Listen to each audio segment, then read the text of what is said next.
Hey everybody, I'm Ryan, and today we're going to talk about demons in World of Warcraft lore. The bleeding and conflicting energies of the light and the void on the edges of the twisting nether came together and formed the demons. They are inherently evil immortals who feed on magical, fel, and life energies. They live to destroy, embracing the aggressive tendencies of their home, and love to push the boundaries of their power, no matter the cost. Some learn to wield the fel energies of the twisting nether, and use that power, or other means, to claw their way into the physical universe and bring ruin to world after world, destroy life, and devour the energies of the universe. Demons in the twisting nether can sense powerful energies in the physical realm, and are attracted to it. Like when Azshara and the Night Elf Highborne accidentally summoned Sargeras, and started the War of the Ancients, when experimenting with arcane magics. The spirits of demons are tethered to the twisting nether. If a demon dies in the physical universe, its spirit will return to the twisting nether and manifest into a new body. So in order to kill a demon permanently, it needs to be killed in the twisting nether, where energies from the nether bleed into mortal worlds, or in areas saturated with energy from the Burning Legion. So, demons learn from their mistakes, and make sure it never happens again. This is why the Legion can never be defeated by waiting for the Legion to come to you. An example is Tichondruis the Dreadlord, who was killed by Illidan in the physical universe. His spirit returned to the Twisting Nether, where it was reconstituted, and he was sent back to aid Gul'dan and herald the coming of the Burning Legion.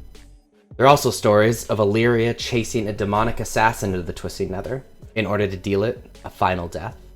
Many mages find it easier to just banish demons to the Twisting Nether rather than killing them in the physical universe. An example of this is Jaina banishing the demon Zmodlor with the help of the former guardian Aegwynn. The titans Sargeras and Aggramar were dispatched by the Titan Pantheon to fight the demons in the Twisting Nether and stop them from destroying life. Sargeras learned how to manipulate the energies in the Twisting Nether to imprison demons in a prison called Mardum. Demons would spend eternity in this prison. The energies from this prison, as more and more demons were put in it, became so great that the energy started bleeding into the physical universe, which manifested as a great green scar in the sky. Eventually, Sargeras descended into madness, believing that the concept of order was folly, and that chaos is the only absolute. He enslaved the demons that he had imprisoned to create the Burning Legion, to undo creation. True demons come in many forms, including Doomguards, Terrorguards, Beholders, Imps, Pitlords, Dreadlords, Succubus, Shavarra, and many others. Doomguard are soldiers in the armies of the Burning Legion. The most powerful Doomguard are called Doomlords. Terrorguards, also known as Fear Fiends or Terror Fiends, are the troops on the frontline armies of the Burning Legion. Beholders are mysterious creatures made from floating eyes, and use their focused gaze as a weapon. Imps are weaker demons who are often forced into servitude by Warlocks. Pitlords are huge, powerful leaders of the armies of the Burning Legion. They love to torture mortals, and even enslave lesser demons to help ravage mortal civilizations. They are driven by rage and bloodlust, which can be transferred to other beings by ingesting the Pitlord's blood, but also gives the Pitlord control over those who do. When that energy is finally withdrawn from the being, it makes them lethargic and unambitious, literally withdrawal. Dreadlords are very intelligent and ruthless commanders in the Legion's armies, who mostly don't engage in actual combat, but pull strings behind the scenes. They are particularly attracted to shadow magic, and very good at enslaving void creatures.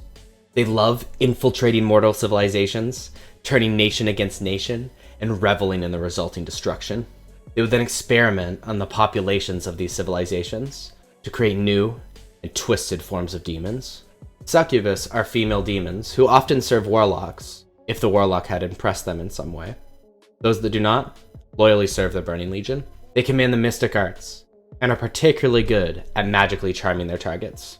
Shavarra are religious leaders and priestesses of the Legion, and are totally devoted to Sargeras as their god. They had been instructed by Sargeras to torture the souls of the fallen titans, to break their will and form them into a dark pantheon. In order to become a demon, beings are infused with fel energy. In fact, all creatures that use the power of Fel Magic eventually take on the appearance of demons. It doesn't matter if the creature wants to become a demon or not, their personality is normally drastically changed and focused, like the demons, more heavily on destruction. Known races who had been widely transformed are the Eredar, Moarg, Satyrs, Felblood Elves, Fel Orcs, and many others. The Eredar were once noble spellcasters who now follow Sargeras in exchange for immeasurable power. Most have been imbued with fel energies and transformed into Wraithguards or Man'ari, or Eredar Warlocks. When transformed, they display many different skin tones from blue to red. Some Eredar in Outland, known as the Draenei, have been influenced by the fel energies of the demons and orcs and turned into the Broken, losing their ability to cast spells, touch the light, and disfiguring them. The Broken, whose demonic corruption had forced them to mutate even farther, are called the Lost Ones. Moarg serve the Legion in many different ways as Felguards, who have been warped and formed into the shape of a powerful warrior in order to suit the Legion's needs, and normally serve as the core of the Legion military. Gan'arg, who are the main Moarg engineers of the Legion, have experimented with Fel Magic in their own bodies and have made them deformed.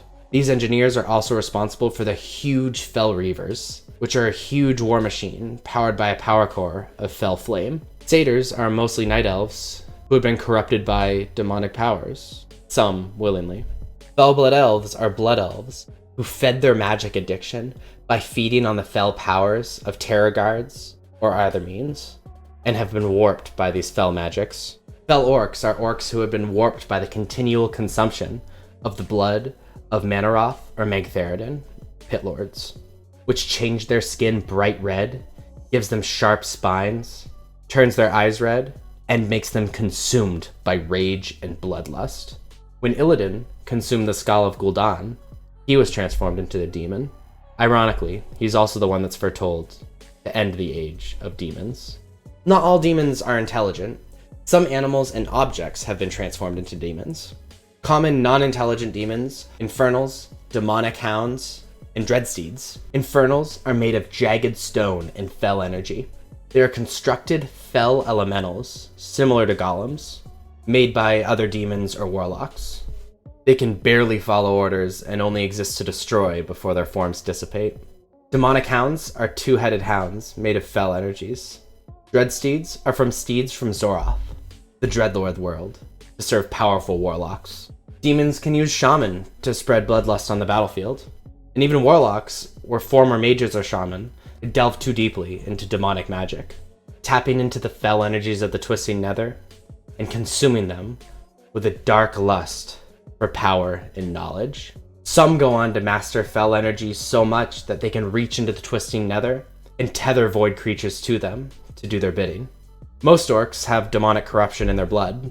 It could explain the incredible bloodlust that orcs still feel and the inability to wield the light. Blood elves have been known to harness fel magic to their own needs, to feed their addiction, magic. There are many events of demons entering the physical world.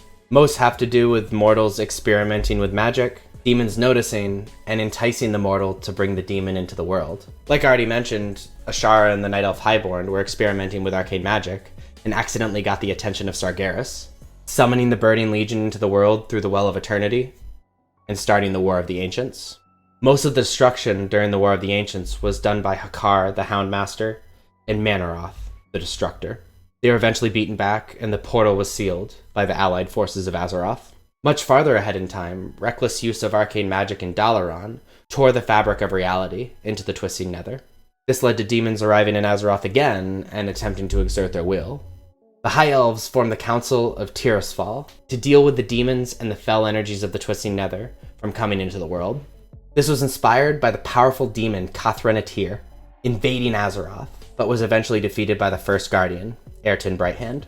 Reckless use of arcane magic is not isolated to humans and elves. The dragon aspect Malagos even did this once when he diverted the ley lines beneath Azeroth to the Nexus. The incredible arcane power that came of this tore rifts into the twisting nether. The Legion was defeated again when they attempted to invade Azeroth later on, this time defeated by the allied forces of the Alliance and the Horde at the sacrifice of the World Tree Nordrassil. In another demonic Legion attack, the King of Stormwind, Varian, is slain. Throughout this war against the Legion, the forces of Azeroth unite once again, and eventually imprison the Titan Sargeras in the seat of the Pantheon. There are many demons, particularly Dreadlords, who have been manipulating from behind the scenes. They're not just a force that wreaks wanton destruction, but a force that may have a hand in your day-to-day life, religion, or even entire civilizations. Some factions have already been infiltrated. Even the leader of the Scarlet Crusade was the demon Balnazar, possessing the corpse of Saiden Dathrohan and making the Scarlet Crusade fanatic and bloodthirsty. So, there you have it. Overview of the demons. I hope this was helpful. I hope you enjoyed this. I hope you learned something. If you did, make sure you leave a comment. Make sure you like. Check me out on Twitter. I hang out there a lot. On Instagram, and my wife and I stream every day on Twitch. It's awesome. It's really, really fun. You should come check us out. Links are above me and in the description. Thank you guys so much for watching. I'll see you next time. Bye-bye.